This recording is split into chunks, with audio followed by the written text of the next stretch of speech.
আল্লাহ রাসূল সাল্লাল্লাহু আলাইহি ওয়াসাল্লাম হুসনুল খাতিমা, উত্তম মৃত্যুর কিছু লক্ষণ বর্ণনা করেছেন। যদি কোনো ব্যক্তি মৃত্যুবরণ করার সময় এই লক্ষণগুলো ওই ব্যক্তির ভিতরে প্রকাশ পায়, তাহলে বুঝে নেবেন ওই ব্যক্তির মৃত্যুটা সুন্দর মৃত্যু। এবং সাহাবে একরাম রাদিয়াল্লাহু তাআলা আনহুগণ উত্তম মৃত্যুর জন্য, সুন্দর মৃত্যুর জন্য আল্লাহ তাআলার কাছে দোয়া করতেন, প্রচুর পরিমাণ দোয়া করতেন, কাঁদতেন। কিন্তু আমরা তো মৃত্যুকে ভয় পাই না, দোয়া করব কি? উত্তম মৃত্যুর লক্ষণগুলো আমরা হয়তো জানি না অনেকে, যে কোনগুলো উত্তম মৃত্যুর লক্ষণ। উত্তম মৃত্যুর লক্ষণগুলো কি? 1 নাম্বার, হযরত আবু বুরাইদা রাদিয়াল্লাহু তাআলা আনহু হতে বর্ণিত, তিনি বলেন রাসূল সাল্লাল্লাহু আলাইহি ওয়াসাল্লাম বলেছেন, মাউতুল মুমিনি বিআরাকিল জাবিন, মুমিনের মৃত্যু হয় কপালের ঘামে, কপালের ঘামে। অনেকে দেখবেন মৃত্যুর সময় প্রচুর পরিমাণ ঘামে, কপাল ঘামে, ঘামে না? অনেকের ঘামে। তো এটা হলো একটা ইমানদারের মৃত্যুর একটা লক্ষণ, সুন্দর মৃত্যুর একটা লক্ষণ। আল্লাহ তাআলা আমাদের সকলকে এমন একটা মৃত্যু যেন দান করে। 2 নাম্বার, আজকে কি বার? শুক্রবার। কথা বলেন, আজকে কি বার? বৃহস্পতিবার সূর্য ডোবার পর থেকে আজকে সূর্য ডোবার আগ পর্যন্ত যদি কোনো ব্যক্তি মারা যায়, হযরত আব্দুল্লাহ ইবনে আমর রাদিয়াল্লাহু তাআলা আনহু হতে বর্ণিত, তিনি বলেন রাসূল সাল্লাল্লাহু আলাইহি ওয়াসাল্লাম বলেছেন, মা মিন মুসলিমিন ইয়ামুতু ইয়াউমাল জুমআতি আও লাইলাহা ইল্লা ওয়াকাহুল্লাহু ফিতনাতাল কবর। কোন মুসলমান যদি জুমার দিন অথবা জুমার রাতে মারা যায়, আল্লাহ তাআলা তাকে কবরের ফিতনা থেকে রক্ষা করবেন। দেখেন জুমার দিন কতটা গুরুত্বপূর্ণ দিন। আজকের দিনে যদি কোনো ব্যক্তি মারা যায়, তাহলে কবরের ফিতনা থেকে আল্লাহ তাআলা রক্ষা করবেন। কিন্তু এই দিনটাকে আমরা কোনো গুরুত্বপূর্ণই মনে করি না। এই যে জুমার আজান হয়েছে, সারাদিন আমরা কাজে ব্যস্ত, আজানের পরেও আমরা কাজে ব্যস্ত, এখনো মসজিদে আসার সময় হয় নাই। একেবারে যখন ঘরের কাটায় কাটায় যাবে তখনই আমরা মসজিদে এসে উপস্থিত হব। কিন্তু এই দিনের মর্ম যদি আমরা বুঝতাম, তাহলে আজানের আগেই ফজরের পর থেকে আর আমরা মসজিদ থেকে বের হতাম না, যদি এর গুরুত্বটা আমরা বুঝতাম। তো আল্লাহ তাআলা আমাদের সকলকে এই জুমার দিনে সেজদারত অবস্থায় আল্লাহ তাআলা তাসবিহ জপতে জপতে যেন ফেরেশতা আজরাইলের সাথে সাক্ষাৎ হয়। আল্লাহ তাআলা আমাদের সকলকে সেই তৌফিক দান করুন, আমিন। 3 নাম্বার, কালেমা পড়তে পড়তে মৃত্যুবরণ করা। হযরত মুআজ ইবনে জাবাল রাদিয়াল্লাহু তাআলা আনহু হতে বর্ণিত, তিনি বলেন রাসূল সাল্লাল্লাহু আলাইহি ওয়াসাল্লাম বলেছেন, মান কানা আখিরু কালামিহি লা ইলাহা ইল্লাল্লাহু দাখালাল জান্নাহ। কোন ব্যক্তির শেষ কথা যদি হয় লা ইলাহা ইল্লাল্লাহ, মৃত্যুবরণ করতে দেরি কিন্তু আল্লাহ তাআলা জান্নাতে প্রবেশ করতে দেরি করাবেন না। তাহলে কোন ব্যক্তির যদি শেষ কথা লা ইলাহা ইল্লাল্লাহ হয়, তাহলে ওই ব্যক্তি জান্নাতে প্রবেশ করবে। সুবহানাল্লাহ। আল্লাহ তাআলা আমাদের সকলকে মৃত্যুর পূর্বে যেন জবানে কালেমা জারি করে দিই। 4 নম্বর, শহীদ অবস্থায় মৃত্যুবরণ করা। আল্লাহ তাআলা শহীদদের মর্যাদা অন্য পর্যায়ে দিয়েছেন, একেবারে উচ্চ স্তরে দিয়েছেন। রাসূল সাল্লাল্লাহু আলাইহি ওয়াসাল্লাম বলেন, ইগফারু লিশ-শাহীদি কুল্লু যানবিন ইল্লা দাইন। আল্লাহ তাআলা শহীদের সমস্ত গুনাহ ক্ষমা করে দেয়। সুবহানাল্লাহ। শুধুমাত্র ঋণ ব্যতীত, ঋণ ব্যতীত যত গুনাহ আছে আল্লাহ তাআলা শহীদের সমস্ত গুনাহ ক্ষমা করে দেয়। হযরতে আবু হুরায়রা রাদিয়াল্লাহু তাআলা আনহু হতে বর্ণিত, তিনি বলেন, রাসূল সাল্লাল্লাহু আলাইহি ওয়াসাল্লাম বলেন, ও সাহাবীরা, তোমরা কাদেরকে শহীদ বলো?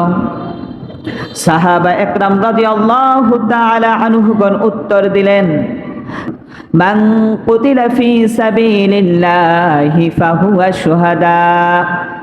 যারা আল্লাহর রাস্তায় নিহত হয়, যারা আল্লাহর রাস্তায় মৃত্যুবরণ করে, আমরা তাদেরকে শহীদ বলি।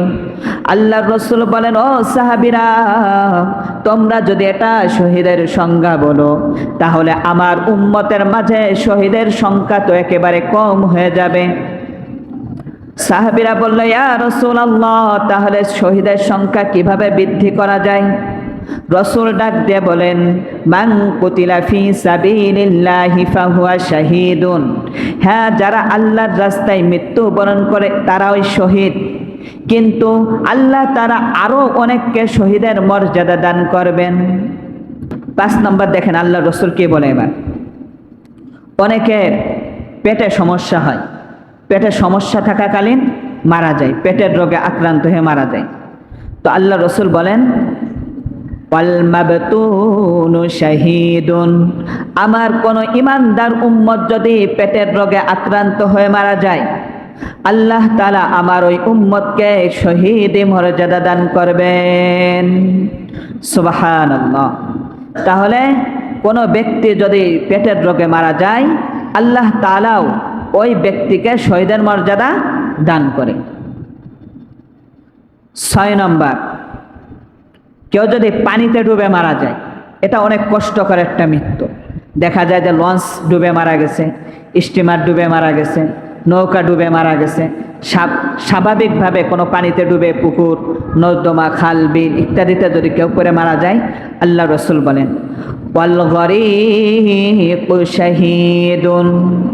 কোন মুসলমান যদি পানিতে ডুবে মারা যায়, আমার আল্লাহ তাআলা আমার ওই উম্মতকেও শহীদি মর্যাদা দান করবেন। সুবহানাল্লাহ। 7 নম্বর, আগুনে পুড়ে মারা যায়। ওই বিল্ডিং এ আগুন ধরছে আর নামতে পারে নাই, পুড়ে মারা গেছে। ঘরের ভিতরে আগুন ধরছে, পুড়ে মারা গেছে। আল্লাহ রাসূল বলেন, ওয়াল হারিকু শাহীদুন। আমার কোন উম্মত যদি, মুসলমান উম্মত যদি আগুনে দগ্ধ হয়ে আগুনে পুরো যদি মৃত্যুবরণ করে, আমার আল্লাহ তাআলা আমার ওই উম্মতকেও শহীদি মর্যাদা দান করবেন। সুবহানাল্লাহ। এখন আমরা এই মসজিদের ভিতরে বসে আছি, দুর্ঘটনাক্রমে আল্লাহ চাইলে তো সবকিছুই সম্ভব, মসজিদের ছাদটা ভেঙে পড়ে গেছে, আমরাও গেছি সবাই মরে। তো আল্লাহ রাসূল কে বলেন, অথবা আপনি কোন একটা গাছের নিচে দাঁড়ায় আছেন, গাছ থেকে একটা ফল পড়ছে মাথার পরে, মারা গেছে। একটা ডাল পড়ছে, মারা গেছে। নারকেল পড়ছে, মারা গেছে। বেল পড়ছে, মারা গেছে। যেভাবে হোক দুর্ঘটনাক্রমে আপনি মারা গেলেন। তো আল্লাহ রাসূল বলেন, ওয়া সাহিবুল হাদমি শাহীদুন। কোন ব্যক্তি যদি এমন ধ্বংসস্তূপের নিচে পড়ে মারা যায়, তাহলে আমার আল্লাহ তাআলা আমার ওই উম্মতকেও শহীদি মর্যাদা দান করবেন। সুবহানাল্লাহ। তারপর শরীরে বিষ পোড়া হয়, ডাক্তার দেখান, আবার বিষ পোড়া হয়, অপারেশন করেন, আবার বিষ পোড়া হয়। ওই বিষ পোড়ায় আপনার মৃত্যু হয়েছে, ওই রোগ আর সারে নাই, ওই রোগের কারণে আল্লাহ তাআলা আপনাকে মৃত্যু দান করছে। তো আল্লাহ রাসূল বলেন, ওয়া সাহিবুয যাতিয যানবি শাহীদুন। কোন ব্যক্তি যদি বিস্ফোরায় আক্রান্ত হয়ে মারা যায়, আমার আল্লাহ তাআলা আমার ওই উম্মতকেও শহীদি মর্যাদা দান করবেন। সুবহানাল্লাহ। তারপর কিছুদিন আগে মহামারী আইছিল বাংলাদেশে, পুরো বিশ্বে মহামারী ছিল। প্লেগ, করোনা ভাইরাস, ওমিক্রন, এমন মহামারীতে যদি কোনো ব্যক্তি মারা যায়, আল্লাহ রাসূল বলেন, আত-তাউনা শাহাদাতু লিকুল্লি মুসলিম। প্লেগ অথবা কোনো মহামারীতে আমার কোনো ইমানদার উম্মত যদি মারা যায়, কোনো মুসলিম যদি মারা যায়, আমার আল্লাহ তাআলা আমার ওই উম্মতকেও শহীদি মর্যাদা দান করবেন। তারপর আপনার পরিবারকে রক্ষা করতে গেছেন আপনার শত্রুদের কাছ থেকে, অথবা রাতের বেলায় চোর এসে আপনার ঘরে, আপনি কি করছেন? আপনার পরিবারকে রক্ষা করতে গেছেন। এমন সময় ওই চোর অথবা ডাকাত আপনাকে হত্যা করে ফেলছে। আল্লাহ রসুল বলেন, মা কুতিলা দুনা আহলিহি ফাহুয়া শাহীদুন। কোন ব্যক্তি, কোন মুমিন বান্দা যদি তার পরিবারকে রক্ষা করতে গিয়ে মৃত্যুবরণ করে, আমার আল্লাহ তাআলা আমার ওই উম্মতকেও শহীদি মর্যাদা দান করবেন। তাহলে নিজের পরিবারকে রক্ষা করতে গিয়েও যদি আপনি মৃত্যুবরণ করেন, তবু আল্লাহ তাআলা আপনাকে শহীদের মর্যাদা দান করবেন। আপনার বৈধ ধন সম্পদ, ওইগুলোকে আপনি রক্ষা করতে গেছেন, রক্ষা করতে গিয়ে আপনি মৃত্যুবরণ করছেন, যেভাবে হোক আপনার মৃত্যু হয়েছে। আল্লাহ রসুল বলেন, মান কুতিলা দুনা মালিহি ফাহুয়া শাহীদুন। কোন ব্যক্তি তার ধন সম্পদকে রক্ষা করতে গিয়ে যদি মৃত্যুবরণ করে, আমার আল্লাহ তাআলা আমার ওই উম্মতকেও শহীদি মর্যাদা দান করবেন। এজন্য নিজের যে ধন সম্পদ আছে সেটা রক্ষা করতে গিয়েও যদি আপনি মৃত্যুবরণ করেন, আল্লাহ তাআলা আপনাকে শহীদি মর্যাদা দান করবেন। আল্লাহ তাআলাকে নাস্তিকরা গালি দেয়, নবীর নামে বিভিন্ন রকম অপবাদ দেয়। আমরা অনেক সময় দেখা যায় যে ঘরে বসে থাকি, শুনেও না শোনার ভান করি। তো আপনার যদি ইমান থাকে, ওই ইমানি জজবায় আপনি মিটিংয়ে গেছেন, মিছিল করতে গেছেন, দুর্ঘটনাক্রমে সেখানে মারা গেছেন, অথবা কেউ আপনাকে হত্যা করছে, অথবা কেউ গুলি করে হত্যা করছে, যাওয়া আসা পথে অথবা সেই কেন্দ্রস্থলে, আল্লাহ রসুল কি বলেন, মান কুতিলা দুনা দীনিহি ফাহুয়া শাহীদুন। যদি কেউ ইসলাম ধর্মের জন্য মৃত্যুবরণ করে, আমার আল্লাহ তাআলা আমার ওই উম্মতকেও শহীদি মর্যাদা দান করবেন। এজন্য আল্লাহ তাআলাকে যদি কেউ গালি দেয়, রাসূল সাল্লাল্লাহু আলাইহি ওয়াসাল্লামের নামে মিথ্যা অপবাদ দেয়, তাহলে সেখানে আমরা গিয়ে কমপক্ষে শরীক হওয়ার চেষ্টা করবে ইনশাআল্লাহু তাআলা। অনেক গর্ভবতী মহিলা গর্ভে সন্তান থাকা অবস্থায় মৃত্যুবরণ করে, অথবা প্রসবকালীন মৃত্যুবরণ করে। আল্লাহ রাসূল সাল্লাল্লাহু আলাইহি ওয়াসাল্লাম বলেন, আল মারআতু ইয়াকতুলুহা ওয়ালাদুহা জাফাউ শাহীদা। কোন গর্ভবতী মহিলা, ঈমান ওয়ালি কোন গর্ভবতী মহিলা গর্ভে সন্তান থাকা অবস্থায় অথবা প্রসবকালীন অবস্থায় যদি মৃত্যুবরণ করে, আমার আল্লাহ তাআলা আমার ওই উম্মতকেও শহীদি মর্যাদা দান করেন। আল্লাহ তাআলা আমাদেরকে জান্নাত দেওয়ার জন্য কতভাবে সহজ করে দিয়েছেন পথটা। এবার একটা গুরুত্বপূর্ণ হাদিস শোনেন মনোযোগ সহকারে। দেখেন, আপনি পানিতে ডুবেও মারা গেলেন না, আল্লাহর রাস্তায় শহীদ হইতে গিয়েও মারা গেলেন না, আপনি কোনো মাঠে ময়দানেও মারা গেলেন না, আগুনে পুড়েও মারা গেলেন না, কোনো ধ্বংসস্তূপের নিচে চাপা পড়েও মারা গেলেন না, সন্তান প্রসব করতে গিয়েও মারা গেলেন না, কোনো বিল্ডিংয়ের নিচে চাপা পড়েও মারা গেলেন না, গাছ থেকে ফল পড়েও আপনি মারা গেলেন না, নিজের পরিবারকে রক্ষা করতে গিয়েও মারা গেলেন না, নিজের ধর্ম ইসলামকে রক্ষা করতে গিয়েও মারা গেলেন না। নবী বলে, মান সালাল্লাহু শাহাদাতা বিসিদকিন। আপনার অন্তরের ভিতরে লালসা, আপনি শহীদ অবস্থায় মৃত্যুবরণ করতে চান, আপনার অন্তরে তামান্না আপনি শহীদ হয়ে মৃত্যুবরণ করতে চান, যদিও ওয়া ইম্মা তাআলা ফিরাশি, যদি আপনি বিছানায় মৃত্যুবরণ করেন তবু আল্লাহ তাআলা আপনার শহীদের মর্যাদা দান করবেন। তাহলে শহীদের মর্যাদা পাওয়া সহজ না কঠিন? একেবারে সহজ। শুধু অন্তরের ভিতরে আমাদের তামান্না থাকা লাগবে যে না, আমি শহীদ হয়ে মৃত্যুবরণ করতে চাই। অন্তরের অন্তরস্থল থেকে যখন আমি আর আপনি তামান্নাটা বুকে ধারণ করব, যদি বিছানায় মৃত্যুবরণ করি, আমার আল্লাহ তাআলা শহীদের কাতারে কিয়ামতের দিন দাঁড় করিয়ে দিবেন। সুবহানাল্লাহ।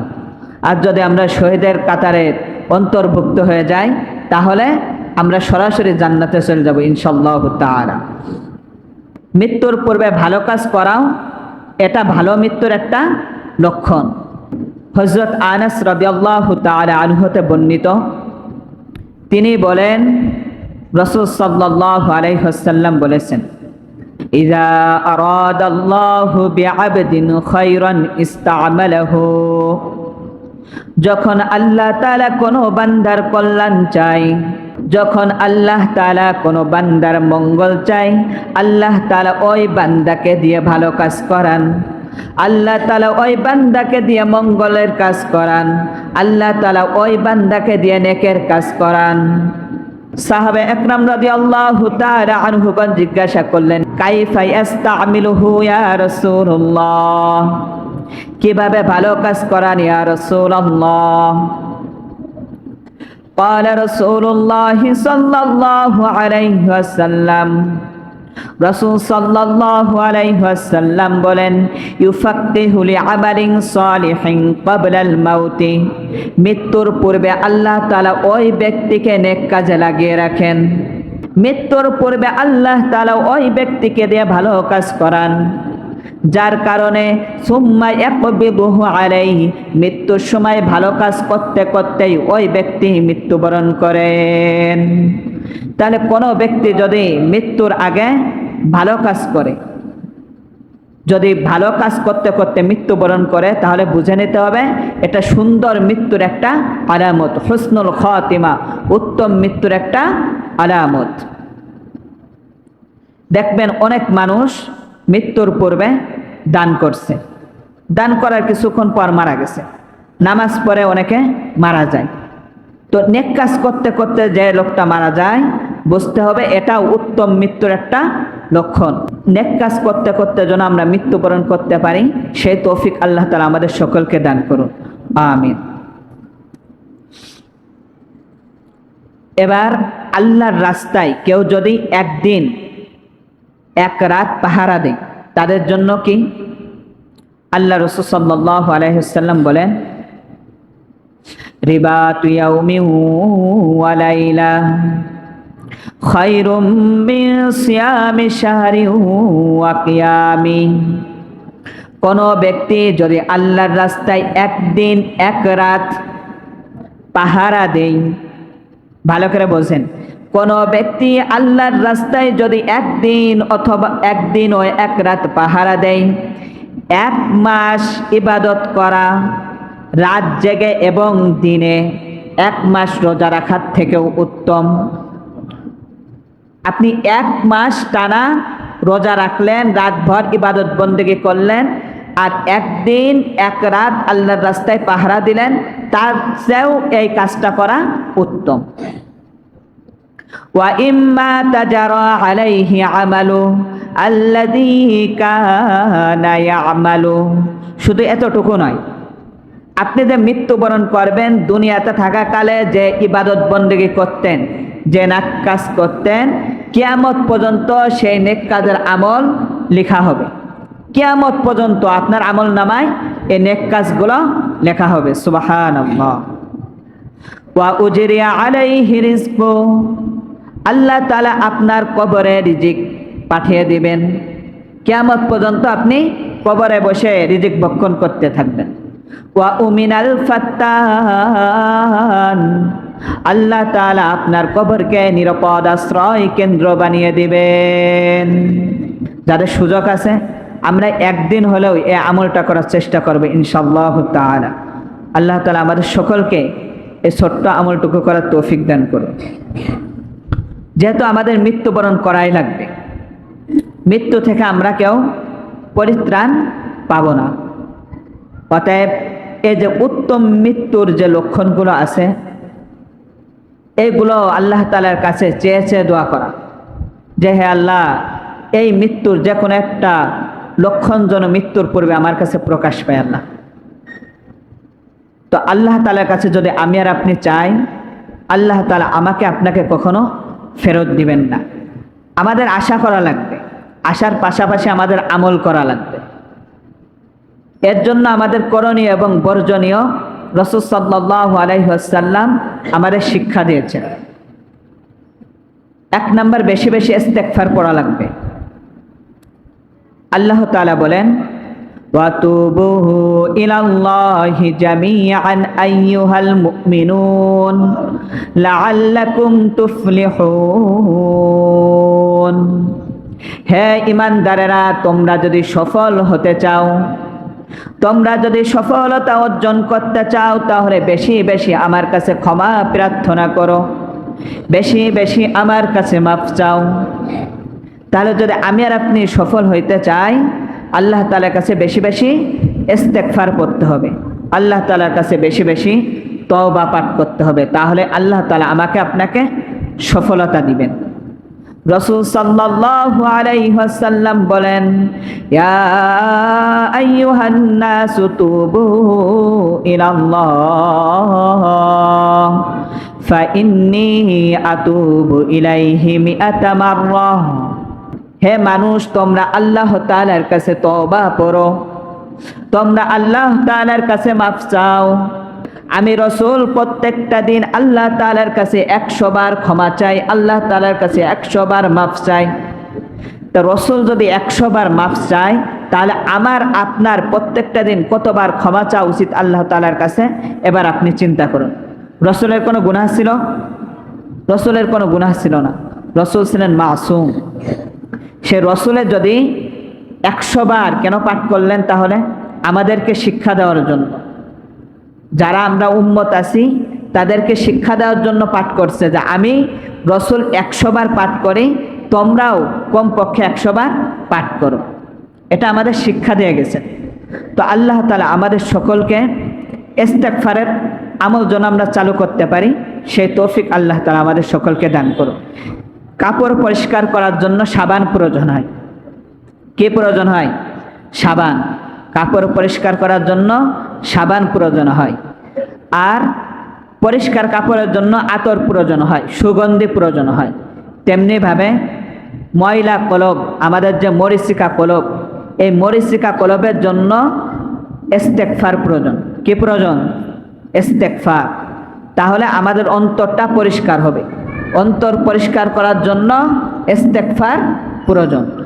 আর পরিষ্কার অন্তরের জন্য, পরিষ্কার কলবের জন্য সুবহানাল্লাহ প্রয়োজন। পরিষ্কার কলবের জন্য সুবহানাল্লাহ প্রয়োজন। যখন অন্তরটা পরিষ্কার হয়ে যাবে, তখন দেখবেন যে ইবাদত বন্দেগী করতে আমার আপনার মন চায়। আর এখন যতই মজার করে বোঝানো হোক না কোনো নামাজের কথা, দেখবেন যে ভালো লাগে না। তো আল্লাহ তাআলা আমাদের সকলকে মৃত্যুর পূর্বে উত্তম মৃত্যুর ফয়সালা করে দিক, ইমানি হালতে যেন আমি আর আপনি মৃত্যুবরণ করতে পারি, সেই তৌফিক আল্লাহ তাআলা আমাদের সকলকে দান করুন। আল্লাহ তাআলা আমাদের মৃত্যুটা যেন জান্নাতি মৃত্যু হয়, যেভাবে শুহাদা, সালেহিন, সিদ্দিকিনরা মৃত্যুবরণ করছেন, আমরা যেন মৃত্যুটাকে সেভাবে উপলব্ধি করতে পেরে যেন তাদের কাতারে কিয়ামতের ময়দানে শামিল হতে পারি, সেই তৌফিক আল্লাহ তাআলা আমাদের সকলকে দান করুন। আমিন। ওয়া আখির দাওয়ানা আনিল হামদুলিল্লাহি রাব্বিল আলামিন। আসসালামু আলাইকুম ওয়া রাহমাতুল্লাহি ওয়া বারাকাতুহু।